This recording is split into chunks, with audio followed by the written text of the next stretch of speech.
Hi, everyone, and welcome to the Rinse and Repeat podcast. Turn up the volume. It's time to rinse off the BS and repeat what's real. I'm your host, Marcy Manna, and thank you so much for joining us. Some stylists build loud brands while others build lasting ones. Today's guest is someone whose work speaks before he ever does. From starting in makeup and skincare in New York to rebuilding his life and career in Florida to becoming a trusted color and extension specialist in Jacksonville Beach, Marcello is the definition of intentional growth. Marcello, welcome to Rinse and Repeat. Thank you for having me. I'm very honored to be here. Awesome. We're so excited to have you. I So know, me I know too. that you had a little travel in woes yesterday, so we really do appreciate you being here. It's never fun when you have travel delays. No, girl, no. So moving from New York to Florida, that's a big shift. Like what really pushed you to make that and pick Florida? Was it just because you did kind of have a few friends down there or did you even know anybody at all? No, I only knew like two people, Okay. and my parents had just separated, and I said, "Mom, let's do what's best for us." Brought her with me, Okay, moved so us your down mom came here. with you. hmm Nice. That's always easier. It was nice. I had her, but other than that, I only knew two people through social media, Mhm. and I'm happy I trusted them because now look at where I'm at. Yeah, exactly. So you went to school at Paul Mitchell, right, in Yes. Jacksonville. What was that season like for you mentally and even financially? Because we all know hair school is pretty dang hard when you're in it, Oh yeah. I uh, I was pushing, fighting, and struggling, girl. as we all are. Literally, no car, Yeah. was getting a ride or Ubering to school, would get home, walk from my house to work, and work after school till like 11 o'clock at night, wake up 8 a.m., do it all over Mhm. again, five, Mhm. 6 days a week. Yeah. It really is almost like you're working for free when you're going to hair school. You kind of get to that point, you know. So you graduate hair school. Now let's talk about building a clientele from scratch. What did that really require from you? Dedication, Mhm. consistency, and failing. Yeah. So describe failing. What did that look like? Trial and error, but like a lot of like aha moments. Hmm. Yep. You're very community rooted. How intentional was that in growing your business? I feel like being a part of a community that's going to support you is most important because like we're all in this together. There's enough heads to go around.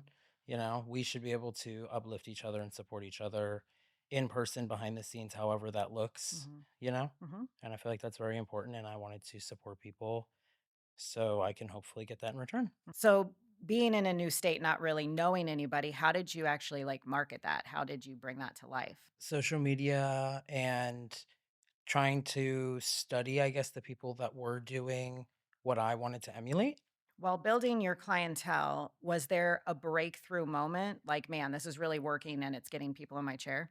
Yes. The more I explained the background of education and like taking courses to my guests and explained like how much money and how much time and effort and dedication goes into the courses that you take outside of the salon Hmm. to be able to offer these services. Hmm. And I feel like that really changed it because then they had one, more respect for what I'm doing, but two, they understood the pricing and the time and they understood the Yeah. actual appointment more. Yeah. What do you think clients feel when they sit in your chair that keeps them coming back? Like they had fun. Yeah, I can see that. So, what do you do that's fun that other people don't do? I feel like I keep it real. Like I feel like there's a professional but also friendly kind of relationship I have with all my clients where we can talk about personal on their end or my end and have that mutual respect for each other, but I can also perform the service as a professional without doing a little bit of the oversharing thing that I used to do when I was a baby stylist. You describe yourself as a perfectionist. When did you realize that you are that? When I was little and I would be like drawing and I would like mess up like one little line and I would rip the paper up and throw it out and start over again. Yeah, I'm totally the opposite of that. I'm not at all a perfectionist. I know being in this industry, but I feel like you're either one way or the other, you hmm know? And it's like I'm a bigger picture person. I don't really focus on details. So, it's just interesting because everybody has their own personality and being in this industry, I feel like you're either one or the other. You're really one-sided or you're really creative. How do you balance perfectionism without burning out? I don't necessarily have like I guess like a way to navigate it. I feel like there's seasons. So like sometimes I might feel like I'm so close to burning out and then reflecting on why and what's been going on in that season of time, whether it be a week, 1 month, to see like how I'm burning out and then avoiding that coming up Why is continued education so important to you even now? because you can never like stop learning. Nobody's too old, too good, too smart, Yeah. too followed to get like more information Well, that better yeah, services their exactly. guests. And I mean, our industry is forever changing. I feel like if you're not up with the trends, I mean, that's going to be a problem, right? It's like everything changes every single season, and there's always some new technique or new style or new cut or color or whatever, and you have to be on the trend. What are some trends out there right now that you're kind of seeing that you're really into, or maybe some ones that you hate? Well, I can tell you what I hate Yes, really let's start with quick. that. Tinsel. I am not a fan of hair tinsel. What? Sometimes it's cute. So it's cute. Yeah. I'm just not a fan of doing it. Yeah. Yeah. But I have been loving the slick backs with the front out, and it's more of like a slick back bun updo thing, but it's also messy up here, but clean hair, and they take the pieces out. The pieces out. You Yes, know, I've been that's from my obsessed with era, it. like from the 90s and Oh early yeah, 2000s. We always had 2 pieces, like, out of every single thing. I can't believe that's coming back, but it totally is. I love it, and like a little claw clip. Love it, love it. You know, we've talked about your craft and your journey, but I also wanna talk about what you've built online because at Hand Tied by Him isn't just content, it's your brand, right? hmm So when did you start taking your online presence seriously? Like, not just posting, but intentionally building that brand? When I started to really figure out my idea of how I want to be perceived on social media as a business professional. Mhm. What does the name mean to you? Hand tied by him, so I'm the him. But the hand tied part is just like the method of extensions that I really wanted to dive into. And I felt like it would brand myself really well in the area because I wasn't doing extensions at the time, but no one else in my area besides one person was offering hand tied extensions. Mhm. And I would have been the only boy. So that's why I said hand Oh, tied by yeah. him. Yeah. I love that. Do you feel like having hand tied in there, does that limit you to what people think that you can do extension wise? Sometimes, yeah. Yeah. So how do you kind of get over that? I feel like I've been trying to keep what I like to do on social media, but then in person or within consultations, that's when I kind of offer the other ranges where I'm like, my most popular and most requested method is the hand tied Mhm. method, Mhm. but I do offer other options. Yeah. Was there a moment that you realized that your page was becoming more than just your portfolio? Yeah. And when was that? When I had people reaching out to me asking like why I'm doing it instead of like what I'm using, because it's easy to just do a pretty color or tone or whatever. Mhm. But like when people are like, "Oh, why do you do that like that?" or "Why do you stitch like that?" or "Why do you Mhm. bead like that?" That's when I was like, "Okay, people are like getting it." Yeah, they're paying attention. So what is it about hand tied extensions that you really love that that was what you decided that you wanted to specialize in? I loved the immediate transformation, Mhm. instant results. Yes, it is. And you know, you mentioned that you're kind of the only one in your area. Why do you think that is? I feel like it was because at the time it wasn't really necessarily mainstream in the area. The area I'm in normally did a lot of like tape in extensions or the Mhm. keratin bond extensions. Mhm. Um, then when I was referred to take an extension course, I like fell in love with the idea and did all my research. And then I noticed being the only guy that would be offering it in the area of like 150 miles, I'm like, yeah, this is what I want to specialize in. You know what's interesting too is I noticed that Florida is kind of behind in the times as much as you wouldn't think that it is. I do agree that extensions kind of were brought in a little bit later, especially hand-tied extensions or sewn method extensions. Do you have any creators that you that inspire you or that you look up to? Oh, definitely. What are they? So, um, number one, Johnny Ramirez. He's a New York. Miami and LA based stylist. He's been around for such a long time. Um, he is so talented. His colors always look so like effortless and Mhm. healthy, and his skill set is awesome, and his business method is so awesome, and such a good business model. And he is such an incredible stylist and business owner, and I look up to him so much. Mhm.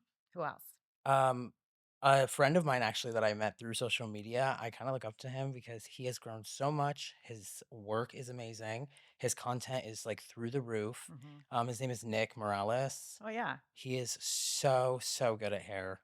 Um, yeah, and we kind of just became like Insta friends. So, and another one would be Taya. I don't want to butcher her last name, but like Taya.hair. Yeah. Same thing. We became like Instagram friendly and supported each other, and I've watched her blow up, and I'm so proud of her. She's a Canadian stylist who does the prettiest effortless colors, and her content, same thing, amazing. So I totally look up to those three. Yeah, nice. How do you balance authenticity with curation online? It's hard.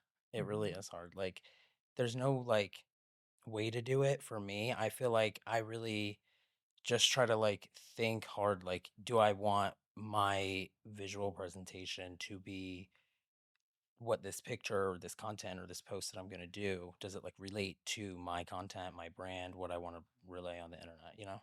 How do you decide, like, what you are going to choose to put out there and what you're not going to? Like, do all of your clients, when they come in, do they know, like, okay, he might pick me and I might be asked to do something crazy? Because I used to work next to you, if you remember, Oh my God, yes. and the I totally conversations forgot. and the things that you make your guests do sometimes for content is absurd. So, who's lucky, and how do you pick what you're going to be doing that day?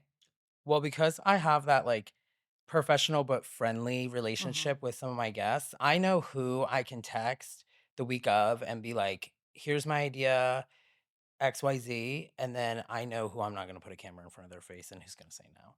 But I try to like look at my book and I'll kind of like make a note on the appointment of like the idea of what content I want to film with them and offer the idea before they come in, because if they say no or if they're like, "Oh, I can," or whatever, Hmm. then I can kinda find someone else. Is it based upon transformation or is it based upon their personalities usually? Both, like, obviously, like, I have some clients who are, like, older, who get a base color and a haircut, who are like, "Please don't put the camera in front of my face," but they're so funny and I wish I could record them. Yeah. And then I have, like, the younger girl who comes in for her services that's, like, posing, doing her thing, and I'm like, I'm not recording you.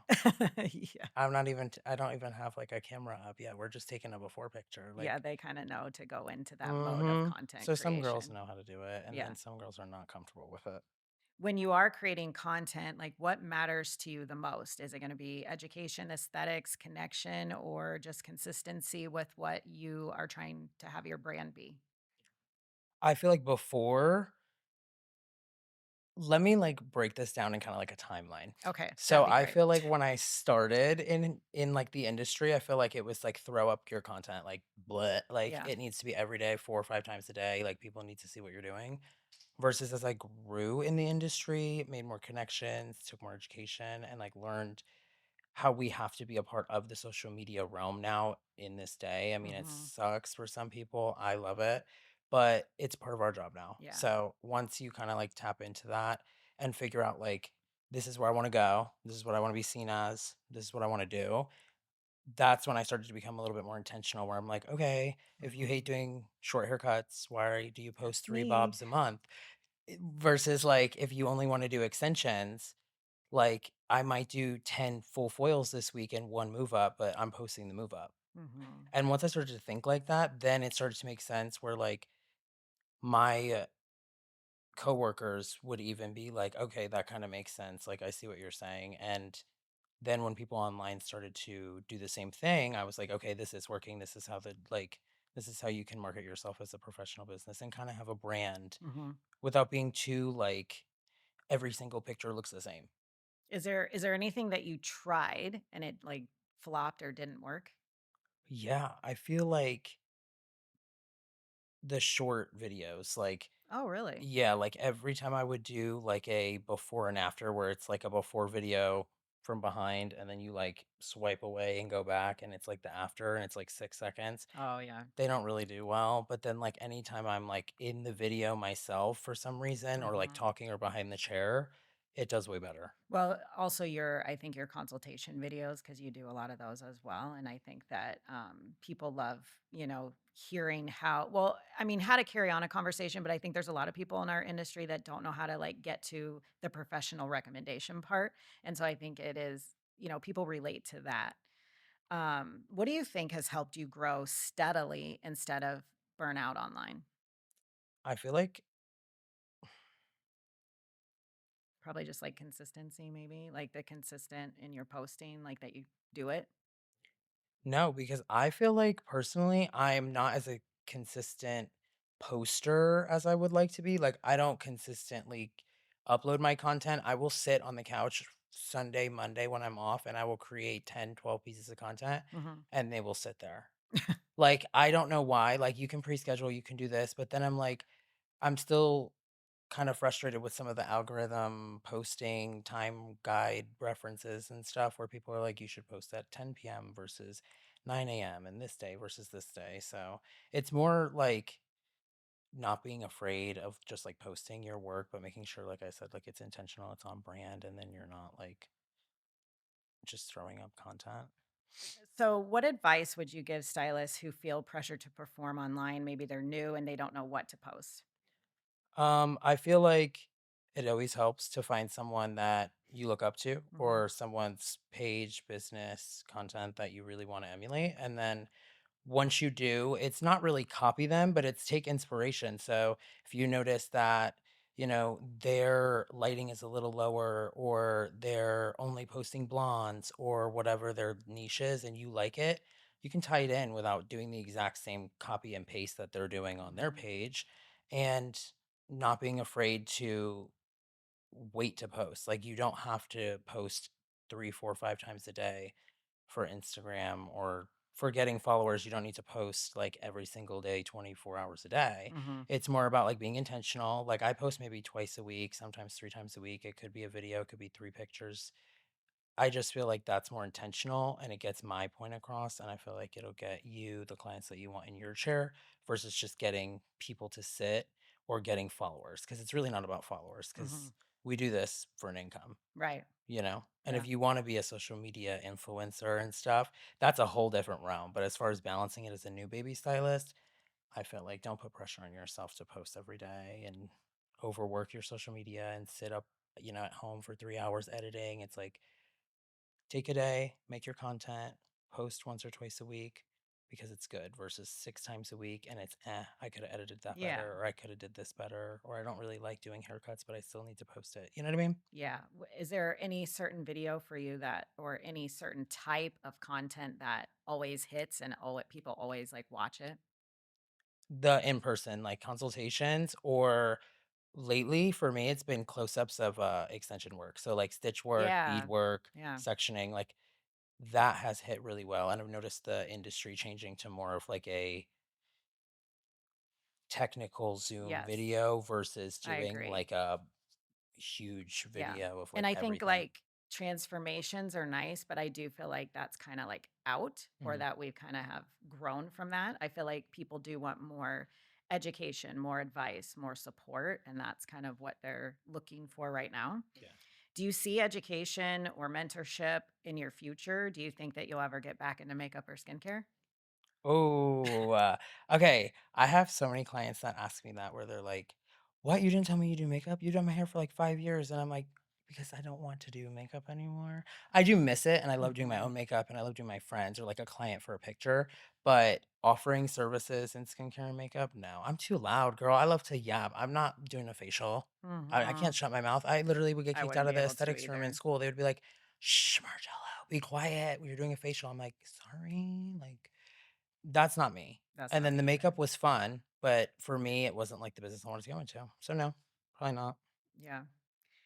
Hair takes a lot out of you, like mentally, physically, emotionally. So I want people to know who you are when you're not behind the chair, right? So, what does a perfect day off look like for you? Getting 7 brew, right? Mhm. I wake up, well, I just moved into a new house, I saw that. I saw so your porch. ugh, Looks I love great. having a porch now. Yeah. Um, but it's nice, like, most of the time, I will wake up, take my dog on a walk, we go, like, all through the neighborhood, say hi to our neighbors, walk into town, grab a coffee, and maybe sit outside with him and work a little bit on, like, behind the scenes stuff, and then go work out, meal prep. Yeah. Um, but if it's a Friday or a Saturday night, then, maybe just, like, go to a bar, lounge, get some cocktails, um, go home, do skincare, put my heated blanket on and get in bed and put on, like, Wicked or Yeah. Is your new Real place by the Housewives. beach too? No, it's No? not. I actually live in town now, so I live, like, down towards Jacksonville versus Jacksonville Beach. Yeah. Because I was at the beach for, like, Really? Yeah. 5.5 years, and I loved it. It just, like, wasn't who I feel like I am anymore. Like, Yeah. I've done a lot of, like, searching, changing, finding, growing in the past, like, 6 months, Mhm. and I feel like not only moving, but, like, everything that's happened has, like, really been a good progression, and I felt like this was another thing where I'm like, "Why not? Go try it, Yeah, and you can always move out." for sure. Yeah. How do you think that you really have changed this year? I definitely feel like I kinda stopped being so, like, sorry for myself, Mhm. like, throwing myself pity parties over, like, nothing. Yeah. Like, I kinda gave myself more accountability in, like, personal life, um, and just tried to take, like, life by the horns and just be like, "This is what it is, handle this, and grow from it," Mhm. and I feel like certain situations this year have really pushed me to, like, a breaking point that I was like, "You can't let yourself get where you are now ever again, and Mhm. you have to, like, stop and create a way to, like, block that path and Yeah. just go this way." You know Yeah. what I mean? For sure. Yeah. I mean, when you're uncomfortable, you're growing, so Exactly. it's like you have to be able to push through that in order to be able to grow. And I always say, like, if you learned something out of a situation, then nobody could take away your experience. That's That life part. experience that you now have, because a lot of people gave me a hard time, moving back here, obviously, from Florida. And they're like, do you regret that? It's like, no, because of all of the opportunities that I have, all the people that I met, all of the things that I did. And, again, you learn from that, so it's like that is amazing. How do you reset when you're feeling like creativity drained? Honestly, like, I will it sounds so bad, but I will literally off day, like, I'll be like, I feel like my content or whatever I'm doing, like, hasn't been where I want it to be, and I'm burning out or whatever, and my juices aren't flowing. I will literally go and do, like, a me day Mhm. and make myself feel, like, as good as I can. I do those a little too much, I think. I know, I used to do them all the time, but now I'm like, "Okay, reel it in this year, trying to be a little frugal." But, no, I will literally go, like, get myself a nice something, treat myself, Mhm. maybe get a facial, and take myself to dinner and plan a day like that day where I'm like, this is where you're gonna, you know, take this class and set up this content and do this and like make it about me and like make myself feel good for the day. And then Mhm. like after that's done, I'm like home and I'm like, I feel really good. My juices are flowing. I booked a class that I'm gonna go to. I set up 3 new pieces of content and it just helped me kind of avoid that. Mhm. What brings you joy, like, the most outside of work? My dog. I know you do love your My dog. dog. I love him, my Brooks. Yeah, he is pretty cute. What kinda dog is he again? He's a Labradoodle. Yeah, he's adorable. He definitely is. He is. That's my boy. So, okay, we are going to play a rapid fire game. So don't overthink this. Okay. So, like, really quick, like, first answer only. Are Okay. you ready? Mhm. Okay. Starbucks coffee order. Oh, brown sugar shaken espresso. Okay. Favorite snack. Reese's Pieces. Favorite social media platform.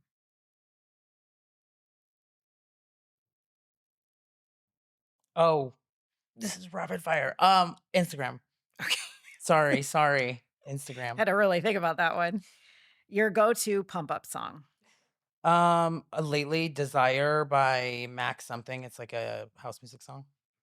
Early mornings or late nights? Early morning. Music while working or silence? Music all day. One non-hair thing people would be surprised to know about you. Oh, that I can tumble. I can flip. Really? Girl, I can flip. I've seen you do the splits on You di stage Oh, at the yeah, Chicago show. and the back handsprings where I almost back handspringed into you. Oh, yeah. I did see back handsprings, but I don't know about backflips. I don't think I've seen a backflip. I'm gonna have to show you some Yeah, I think tricks. we are gonna have to do this. First thing you do when you wake up. Wash my face. Last thing you do before bed. Hit my vape. Planner or wing it. Both. Messy space or clean space. Messy. What's always in your bag? Hand sanitizer. Oh, that's a good one. What's a comfortable show you could rewatch over and over? Show, probably Stranger Things. Mm. Ideal bedtime. 10 PM. One thing your home must have. Candles. Podcasts or playlists. Podcast. Favorite season. Fall. Weekend trip or long vacation. Weekend trip. Favorite place you've been. Seattle. Hmm, I've never been there. Hotel or Airbnb. Airbnb. Small circle or big circle. Small. Deep talks or light banter. Deep talks. Texting or calling. Call. Biggest green flag. Smiling all the time. Biggest red flag. Not talking.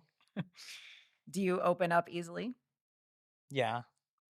Loyalty or honesty. Loyalty. Favorite non work hobby. Um, Walking my dog. Your dog. My I dog. can hear your New York accent. Wait, why do you have that? How long did you live in New York? My entire life. You did? Right up until Mhm. you moved to Florida? Now I've been like southernized, So, but normally I grew up talking like this. I was born in New Jersey, Mhm. and I did have that until I moved here and I lived here long enough. But I used to, every once in a while, it'll come out when I say, Long enough. yeah, coffee, dog, Mhm. daughter, right? Daughter, walk, Dunkin', Hmm. coffee. Hmm. Come on. And it also comes out when I'm mad and angry at my kids because I'll say, which one of yous did this, right? Oh, that's how people get me, where they're like, use. Sorry, sidetracked. Something you're trying to get better at. Consistency. Overthinker or go with your gut? Overthinker. Do you trust yourself easily? No. One habit you're proud of. Perfectionism or details. One habit you're working on. Perfectionism and details.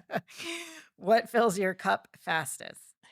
Um, Making someone happy. What drains you fastest?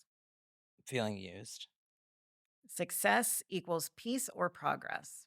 Progress. Money or freedom? Freedom. If life had a theme right now, what would it be? Step on up to this. That's how it would be. Step on up to it. Whatever that may be, step on up to it. Yeah, I love that. One word you hope people feel after meeting you. Oh, I want them to be like, oh. Oh. Okay, so since you and I obviously are friends and we work together and we know each other very well, you were texting me a couple weeks ago about a situation where you were like, "Oh my god, I don't even know if I'm going to do hair anymore." What the heck happened there?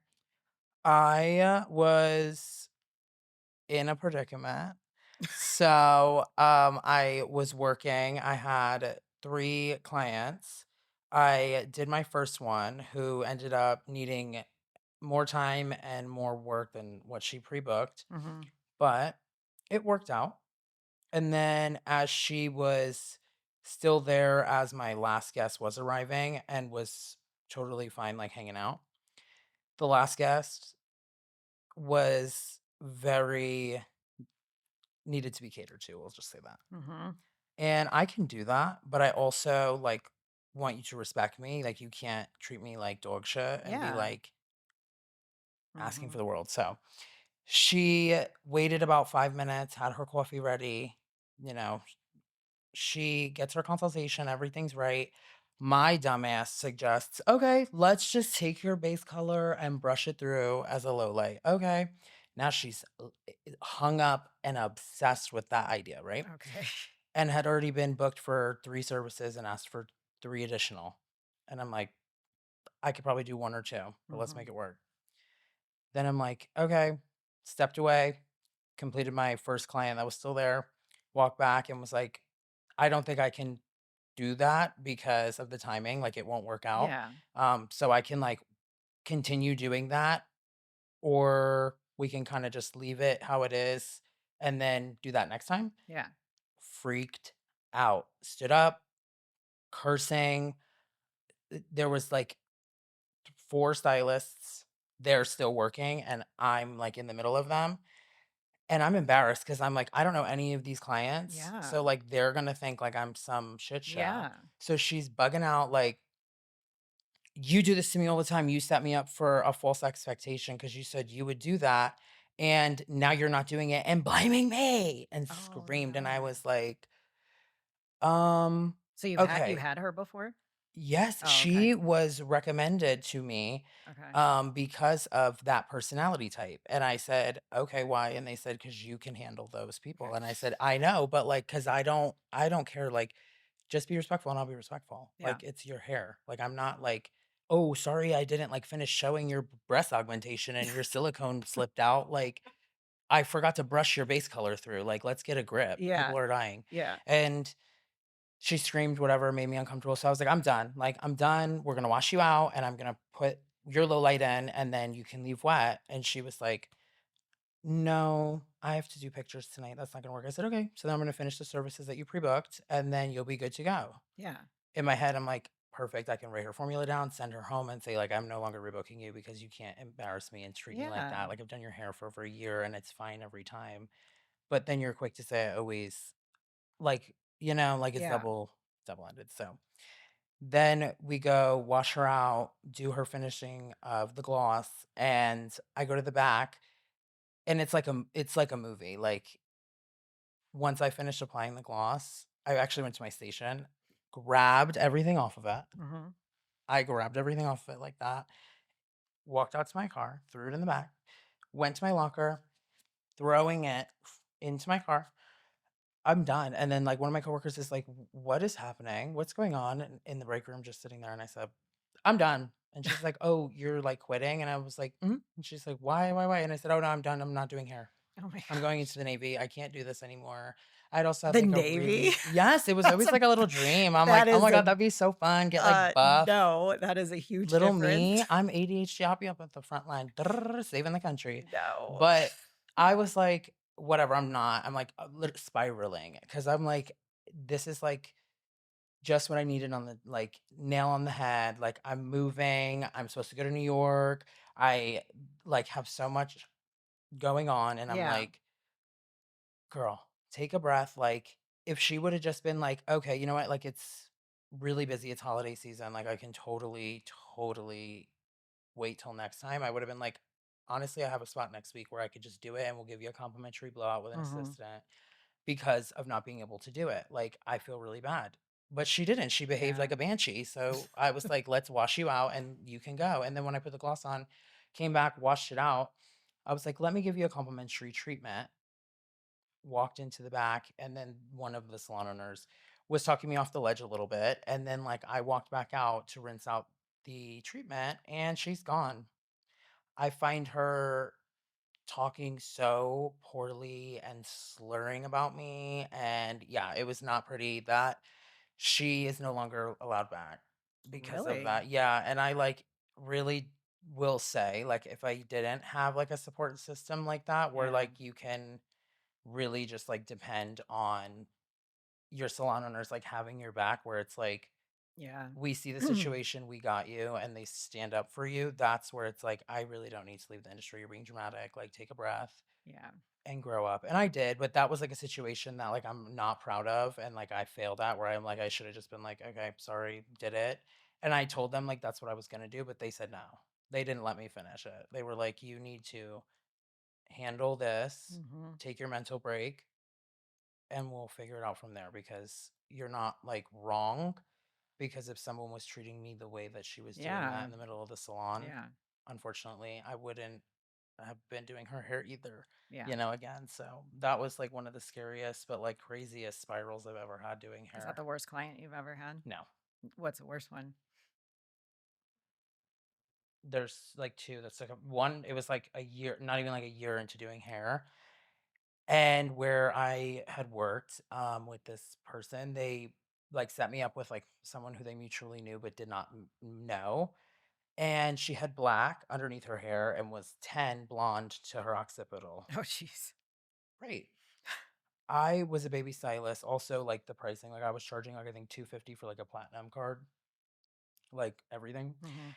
And she was like, "Okay, that's fine." And then didn't understand that I was like, "We're getting rid of this. You're going all blonde." Yeah, we do it. It takes like 6.5 hours or whatever, 7 hours because I'm like a baby stylist. And she goes to pay, and I was like, "Okay, additional bowl was like 25, so it's like 275." And she was like, "I'm not paying that." And I was like, "What?" And it's just me and her in the salon. It's Oh, like no. 7:30, nobody else is there. Oh, no.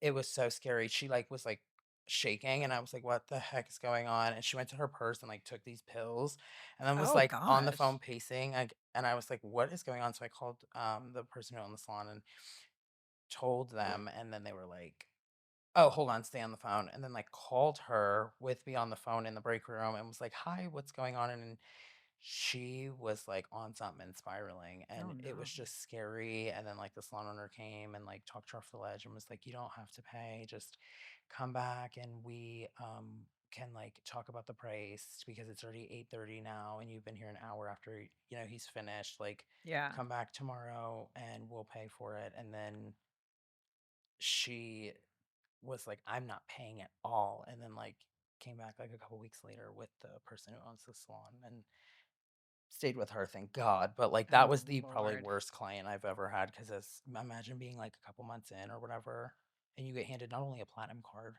but it's you and that person only. Yeah, that would be terrifying. Because 'Cause I'm like, "I don't know how to handle this." Yeah. I'm like, "Go, just leave, I don't care if you pay." Well, you weren't at the salon at the time when this happened, but did you hear about, like, my atrocious Google review that happened at the salon? Like, Oh my god, 2 yes. I think I was there for maybe, like, a month, and I felt so bad because I think I gave them this horrible Google review.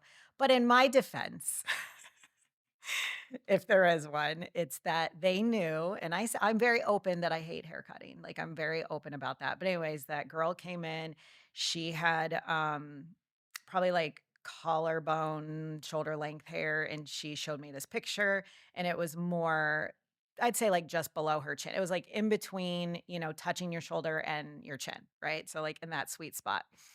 And I'm not I wouldn't say I'm a conservative stylist. So like if you say you want it to your chin, like it's going to your chin. I'm not one of those that's like I don't waste time. Like you show me the photo and that's where it's going, right?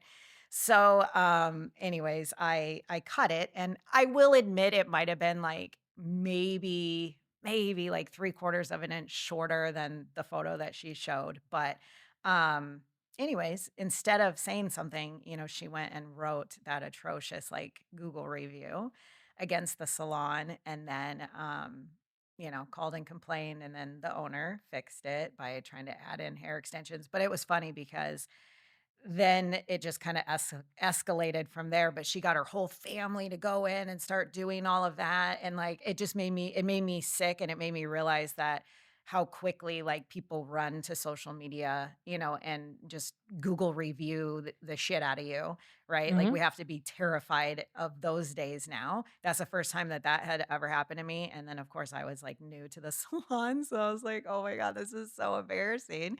But live and learn. So have you ever had anybody write a bad Google review on you? Yeah, yes. Let me sit up for this one. So, mine was that, like, I'm, like, a used car salesman, and I was like no, girl, it That was was the verbiage crazy. that they used? Mhm. And that I don't know how to I don't know how to like tell someone what they need. I'm just a used car salesman, and I got them to do um, the base color, even though they just needed a gloss. And then she felt scammed because she had to pay like an additional like $60. This was when I first started working, and I was like, "What? Like I'm scammed?" But then same thing, like had family and friends like Yeah, commenting that's under the the worst. business. Yeah. Um, or like this girl in hair school when I had like been assisting at the salon I was gonna work at and like I was about to graduate. And there was this one girl who I was friendly with, and we like had a falling out. Um, and then she like went on the salon that I was gonna work for's page and like left like an anonymous review, and then like a bunch of her friends did, and then like I explained that situation to the salon owner, who then like had it investigated and Mhm. everything, and then like reached out to them and was like, we're gonna, handle this. And then they did take it down. But like that was more just like I didn't do anything, but we had like personal Yeah. beef. We were like, what, 21 years old? Like, Mhm. I don't like you, I don't like you." And Mhm. she's like, let me go on his business he's gonna work at. Like, Mhm. that was crazy, but that was like really crazy. Well, what sucks about it is that they're there permanently unless I they know, decide to literally, take them unless down. they Like, take you them can't down. do anything about it. So I think if you even still look it up, like, you could find it Probably. still. It's oh god, it's just so freaking embarrassing. I know.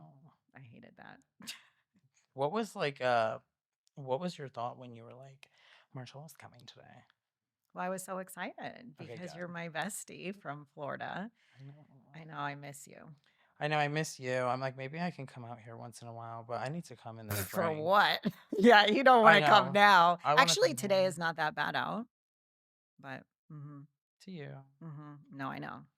No, it's not that bad. I loved that I got to wear a scarf again because I bought like a bunch of stuff for New York that I didn't get to wear, that I'm like, ooh, I can wear this scarf. I can wear this Although I did hear it's jacket. supposed to be in the 20s for you guys, I think, like, next week. Right. I was Mhm, telling them when I got picked up, I was like, oh my God, like it was like 40 degrees or 49 degrees or something this morning. And then it's mhm, going to go down to like 30. And I'm like, mhm. what is going on with it? What is it called? Not geographic. What? It's a blonde moment. What is it when the icebergs melt? Do you know what I'm talking about? What is it? Global warming. Oh, Is that oh, why? oh, Is y that why Florida's freezing? Global warming? Or is that, would it I make it think that hot? would be the opposite, wouldn't it? I don't, I do hair. Yeah. So, no, I was just curious because I'm like, it is really, really cold. So, obviously, 2026, we just rolled into another year. Like, what is going to be your next thing? What's on the agenda for you? What's your future look like?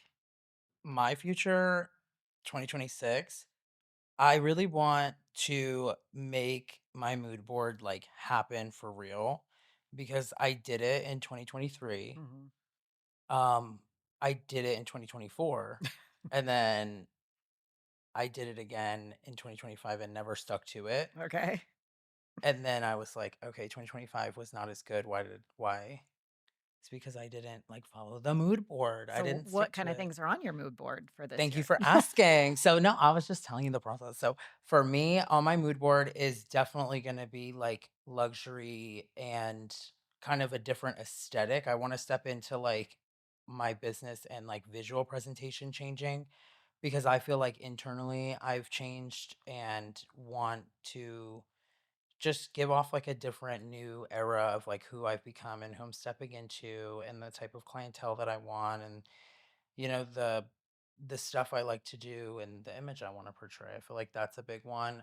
But those are like on there, like that old, like your vibe, like this Yeah. old money look. Like I Yeah. love Yeah. this. Yeah. And then for me, as far as like clientele, I really just want to hone in on doing more extension specialty work, as far as like maybe color classes on Hmm. extensions and doing like work that way in the Hmm. industry versus like, because I don't want to teach all the time and I don't want to be like a teacher, but I do want to like share what I like to do and know. That's what I was going to ask. Like, are you still wanting? Because I know that you were, right? Like, you had even some kind of like education that you had started. Are you wanting to branch more into that? Yes. So I like that side of the education because I feel like I can share without being like, this is right and this is wrong, Hmm. because there's more than one way to cook a chicken, I always say. Mhm. So I For feel sure. like if I can tap into that realm of education being maybe like relatable, but also inspiring, I feel like that's kind of what I want to portray. And like I said, focus on like weft color maintenance and weft color appointments because it's the easiest way to make more money while your clients are sitting there getting color done. Mhm. Well, and two, I kind of feel like a lot of people need help even knowing how to color extensions, and things like that. So that Yeah, might be something I get good that a to, lot yeah. when people are like, I don't even know where to start. Mhm. So I really do want to tap into that a little bit more and get my feet grounded in that. Mhm. Well, before we wrap up, I do have one final question for you. So, if someone is discovering you for the first time through your work or your content, what do you hope that they understand about you beyond the hair? That at the end of the day, I like to be creative and loyal and fun and professional, and that I want, people to just be happy when they're around me, whether they're a friend, a client, more than a client. I want, you know, everybody to just know that I'm who I am, and I'm like sorry, not sorry about it, but it's more this year. I just want people to perceive me as like he's professional, he's Mhm. educated, he's funny and relatable, but he's not like stuffy. Like I don't want people to come in and have to like be nervous. Like we're cool. I'm still the professional, but we can talk about whatever and people take me seriously, Yeah. Amen to that. right? Uh, All right, everyone. Well, that is officially another rinse. Now go and repeat it where it matters.